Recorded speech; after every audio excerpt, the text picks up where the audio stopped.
Hey, what's going on, guys? It's your boy, Nerd Mode On, and welcome to episode 10 of Battle Tested, a video series where I take user-submitted loadouts and check and see if they be viable on the battlefield. So today's submission actually comes from Adam Joyce. Now, of course, he's recommending me to use the Scar H with the red dot sight, the angled grip, as well as a laser sight. The secondary weapon is going to be the Unica 6 with a mini RDS. Gadget 1 is going to be the medical bag. Gadget 2 is going to be the defibrillators. The grenade type is going to be the M67 frag grenade. The knife is going to be the seal knife because I kind of really enjoy how it looks. I feel like it's a little bit better for my type of playstyle. Granted, it's a knife still, it still does 100% damage. And last but not least, the field upgrade path is going to be offensive because we're definitely going to try to push the objectives and try to be fairly aggressive at the same expense.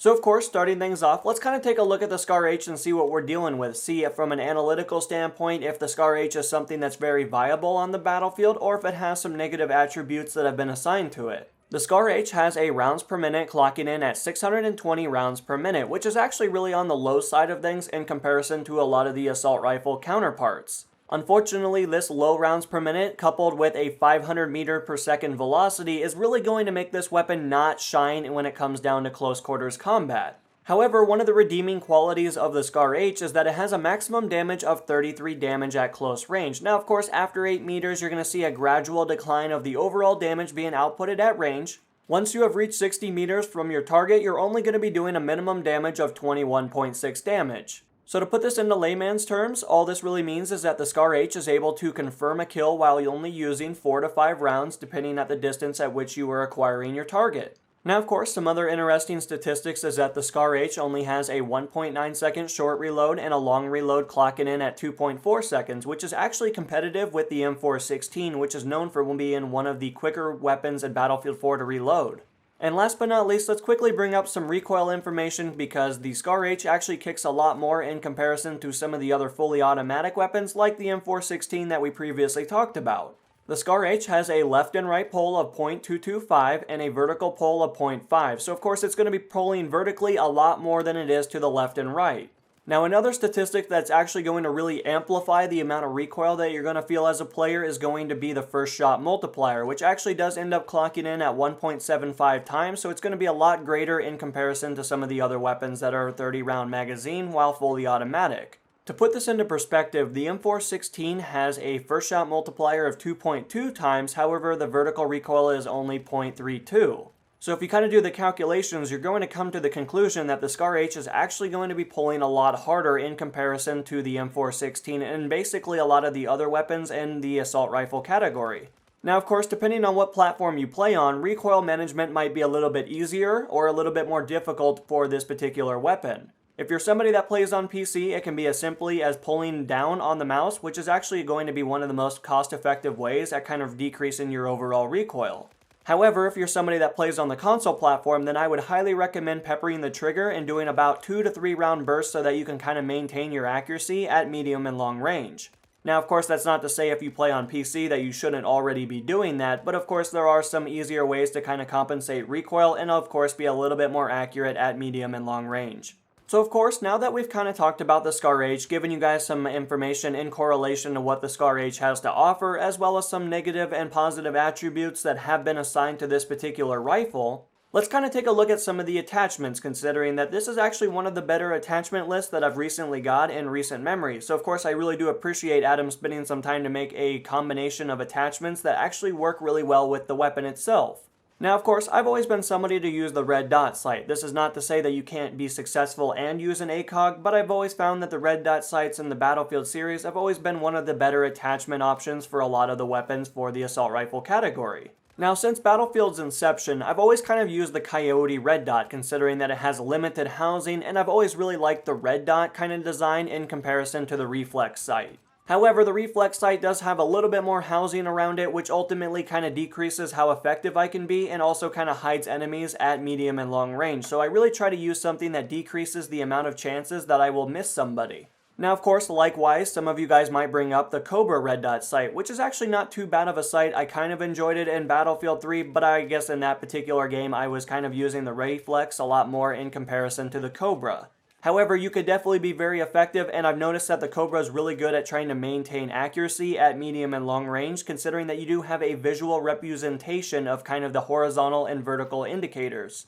But of course, ultimately, when it really comes down to it, this will be a decision that you guys have to make. I can't necessarily tell you which one is the best, considering that they all fit a playstyle that is somewhat different than my own, as well as similar to my own. So it's going to depend on what kind of playstyle you really are looking for, as well as your overall skill with recoil management. Now, of course, moving right along to the accessories tab, you guys will notice that in this particular episode, we are using the green laser sight. Now, of course, in this particular case, I decided to opt for the green laser sight. Now, some of you guys might ask why I didn't go with red, or why does it ultimately really matter?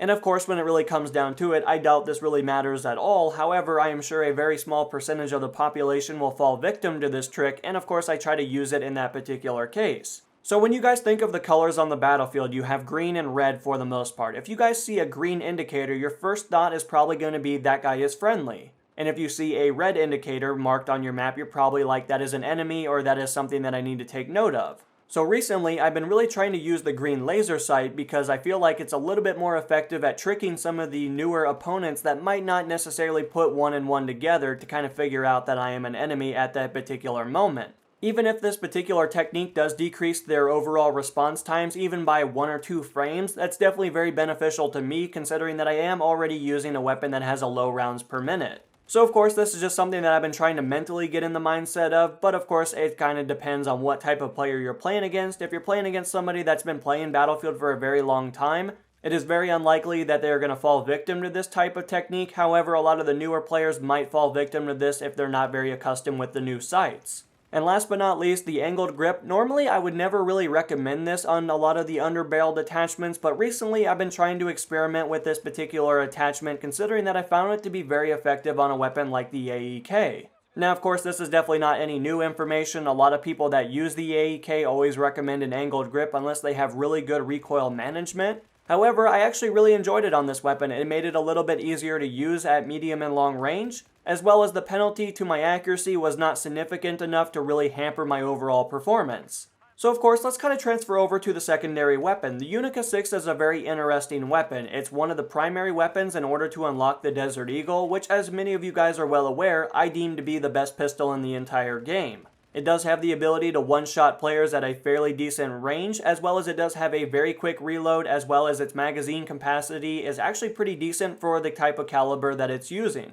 In this particular case, I'm using the Unica 6 with a mini red dot sight, which of course I can't really go wrong with, considering that it's a red dot sight. You point and shoot, and that's really all that comes down to it. However, I've never really been a fan of the weapons like the Unica or the Magnum or really any of the other really semi-automatic pistols. I fell in love with the Desert Eagle, and I feel like it's going to be the weapon that I'll use to Battlefield 4 ends. However, with that said, of course, it's definitely not a very bad weapon. It does have the ability to one-shot players, of course, so you really can't go wrong with that. It's a great way to kind of clean up oppositional players, especially if you're engaging at medium and long range and you just happen to run out of ammo with the Scar H. So ultimately, I can't really have too many gripes with the weapon, but I still feel like the Desert Eagle is still one of my favorite weapons for the pistol category, and I'm going to continue to use it as so. Now, in terms of the rest of the equipment for this particular loadout, the medical bag you can't go wrong with. It's always great for refilling your overall health, considering that if you're aggressive like me, you're definitely going to be on the front lines almost in every single gunfight. If you're playing with a bunch of friends, the defibrillators are always a great thing to kind of pick them up and continue on with the forward momentum.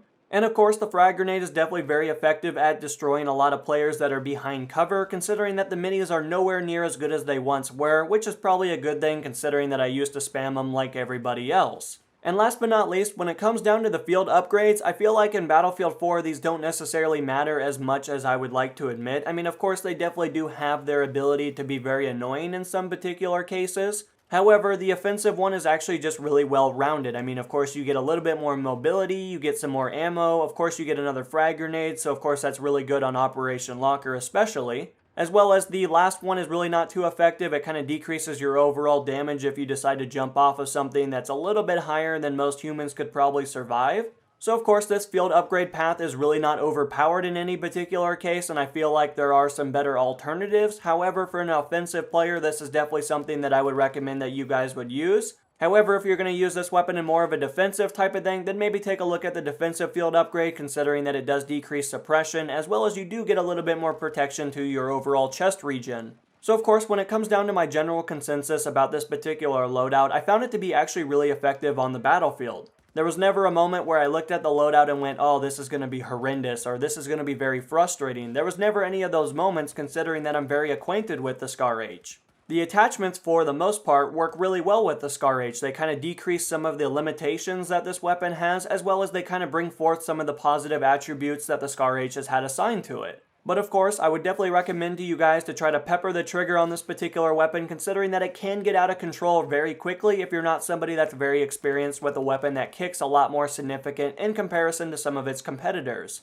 And last but not least, I would definitely try to use the environment to your guys' benefit, considering that you guys have a weapon that's very powerful. It does a lot more damage in comparison to weapons like the AEK or the M416. The environment is one of the better ways to kind of conceal yourself, as well as engage targets at medium and long range. So of course, definitely keep that in mind while you guys try to push a new objective. But anyway guys, that's really all the information I have for you. Of course, if you guys would like to recommend a loadout for the next episode, feel free to use a similar format as this gentleman and leave it in the comments below. But until the next episode guys, this has been NMO, and I'm going to be signing out guys. Peace.